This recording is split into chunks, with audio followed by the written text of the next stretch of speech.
तो आइए आज हम वेद के बारे में पढ़ते हैं। इससे पहले मैं आपको पढ़ाया था वैदिक काल के बारे में, तो उन वैदिक काल में आइए हम वेद के बारे में पढ़ते हैं। जो 4 वेद हैं और उनके जो संकलन करता है द्वैपायन वेद व्यास जी, उनके बारे में और कौन से वेद में क्या चीज का उल्लेख है, आइए हम उस वेद पर प्रकाश डालते हैं और पढ़ते हैं वेद के बारे में। वेद, सबसे पहले वेद आता है ऋग्वेद। ऋग्वेद का उपवेद होता है आयुर्वेद। और परिचय हम जानते हैं ऋग्वेद का परिचय। वैदिक साहित्य में प्राचीनतम ग्रंथ है। वैदिक साहित्य में यानी वैदिक काल में जो भी किताबें लिखी गई उसमें सबसे पुरानी जो ग्रंथ है वह ऋग्वेद है। और इसी तरह से हम आते हैं, आगे चलते हैं और इसके बारे में और कुछ जानते हैं। स्तोत्र एवं प्रार्थनाओं का संकलन है। इसमें स्तोत्र एवं भगवान से जो प्रार्थना करते हैं उसका पूरा संकलन है। कुल 10 मंडल है और 1028 सूक्त है तथा 10,552 मंत्र या ऋचाएं हैं। और इसके कितने भाग हैं? 3 भाग हैं, 3 पाठ हैं इसके अंदर। एक पाठ का जो पहला पाठ है उसका नाम है शाकल, जिसमें 1017 सूक्त है। दूसरा पाठ है बालखिल, जिसमें 11 सूक्त है।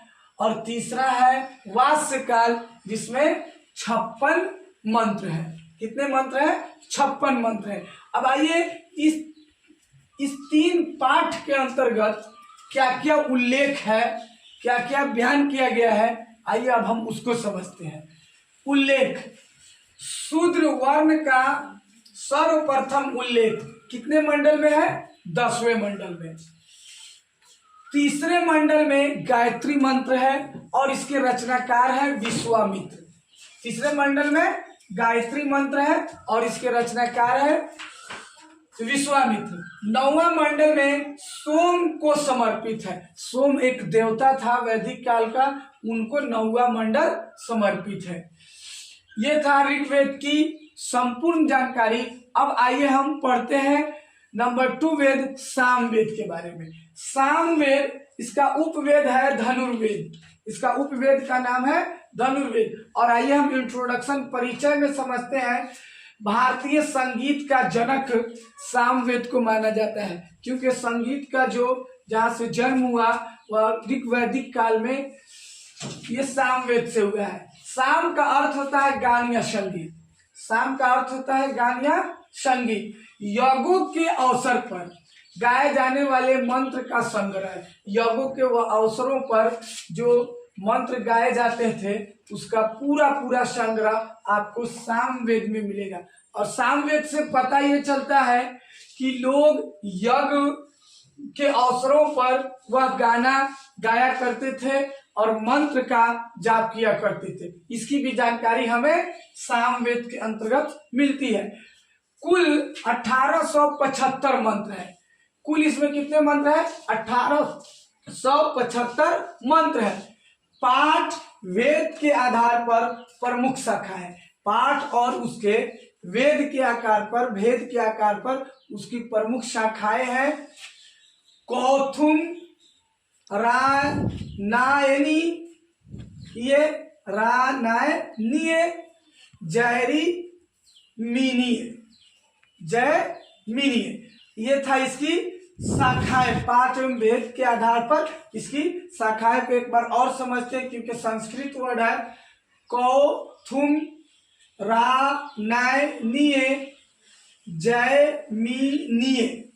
अब हम आते हैं तीसरा वेद यजुर्वेद। इसका उपवेद है धनुर्वेद। इसका उपवेद का नाम क्या है? धनुर्वेद। और आइए इसके इंट्रोडक्शन के ऊपर बात करते हैं, परिचय जानते हैं। यज्ञ की विधियों का प्रतिपादन किया। इसमें यज्ञ कितने तरह के होते थे, यज्ञ में कौन कौन सी विधियां अपनाई जाएगी, कौन कौन सा तरीका था यज्ञ करने का, और कौन यज्ञ कब और कहाँ और कैसे करना चाहिए, इन सबों के बारे में हमें यजुर्वेद के अंतर्गत मिलता है। देखिए सबसे बड़ी बात यहाँ यह है कि और सब वेद मतलब सिर्फ गद्य में है या पग में है, लेकिन यजुर्वेद की विशेषता यह है कि गद्य एवं पग दोनों में लिखा गया है। ये गद्य और पग दोनों में लिखा गया है। दो प्रधान रूप है इसके, इस यजुर्वेद के दो प्रधान रूप है, मतलब दो मुख्य रूप है। कृष्ण यजुर्वेद गद्य एवं पग दोनों में है। कृष्ण यजुर्वेद गद्य और पग दोनों में है, मतलब कहानी के रूप में भी है और कविताओं का के रूप में भी है। अब आते हैं शुक्ल यजुर्वेद या वाजसनेयी संहिता। वाजसनेयी संहिता को या शुक्ल यजुर्वेद को दो भागों में बांट दिया गया है, कनौ और मध्यन दिन। ये था वेद के बारे में संपूर्ण जानकारी। और एक वेद जो मतलब आपका रह गया इस क्लास में वह है अथर्ववेद और वेद के साहित्य के बारे में हम अगले वीडियो में देखेंगे। तो अगर आपको यह वीडियो अच्छा लगता है तो आप चैनल को सब्सक्राइब करें, लाइक करें और अपने दोस्तों के पास शेयर करना न भूलें। फिर मिलेंगे हम अगले चैप्टर में अथर्ववेद का संपूर्ण इतिहास के साथ। आप लोग देखना न भूलें।